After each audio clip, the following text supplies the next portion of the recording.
Household preparedness for infrastructure disruption occupies a wide and loosely defined space.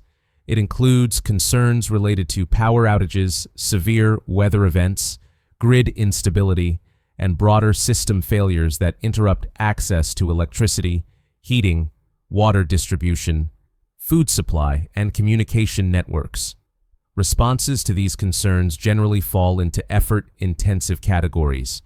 One common approach involves equipment acquisition.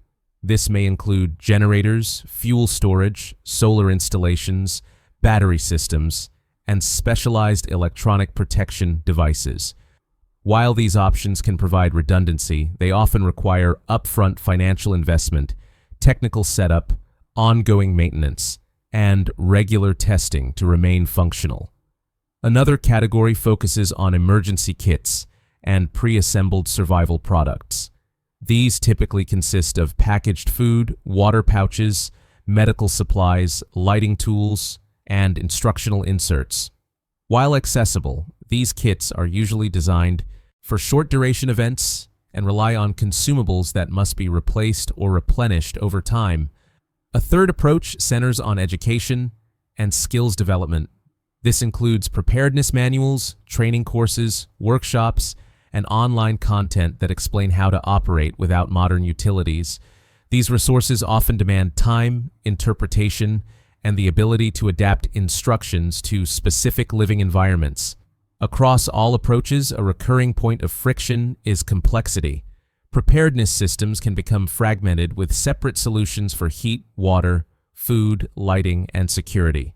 Coordination between these elements is often left to the individual, requiring planning, testing, and prioritization. For many households, the challenge is not awareness, but the effort required to integrate multiple systems into a coherent plan. It is within this context that informational products like Blackout Protocol are positioned. Blackout Protocol is a digital preparedness guide. Presented as a structured informational system, it is delivered in written format, typically as a downloadable document, and organized around household resilience during extended power outages or infrastructure disruptions. The product does not present itself as equipment, hardware, or a physical kit. Instead, it functions as a reference manual that outlines methods for maintaining basic household functions, such as heat, water access, food storage, lighting, and home security, without reliance on centralized utilities. Conceptually, the material frames preparedness as a systems-based activity rather than a single purchase or device. The emphasis is placed on arrangement, redundancy, and low-technology solutions that are not dependent on grid-connected infrastructure. The scope of the guide appears broad rather than technical. It does not focus on scientific modeling, engineering calculations, or advanced electronics. Instead, it organizes practical considerations into discrete sections, each addressing a specific household need during outages. The overall framing is instructional rather than narrative. Information is presented as procedures, checklists, and explanations of how certain setups are typically arranged, rather than as case studies or experiential accounts. Use of Blackout Protocol is primarily self-directed. The guide is read, referenced, and implemented at the pace determined by the household. There is no required schedule, interactive component, or external validation process. Time commitment varies depending on the level of implementation. Initial reading can be completed in a limited number of sessions, while applying the guidance may extend over days or weeks, depending on existing household infrastructure and preparedness goals. Interaction level is low. The product does not require daily engagement, ongoing updates, or real-time monitoring. Once the information is reviewed, it functions as a static reference that can be revisited as needed. Repeatability is built into the structure. Sections can be reviewed independently, allowing households to focus on one area, such as water storage or heating, without engaging with the entire system at once. Environmental requirements are minimal. The guidance is designed to be applied within common residential settings rather than specialized facilities. The emphasis remains on setups that can be maintained without continuous access to electricity or external services.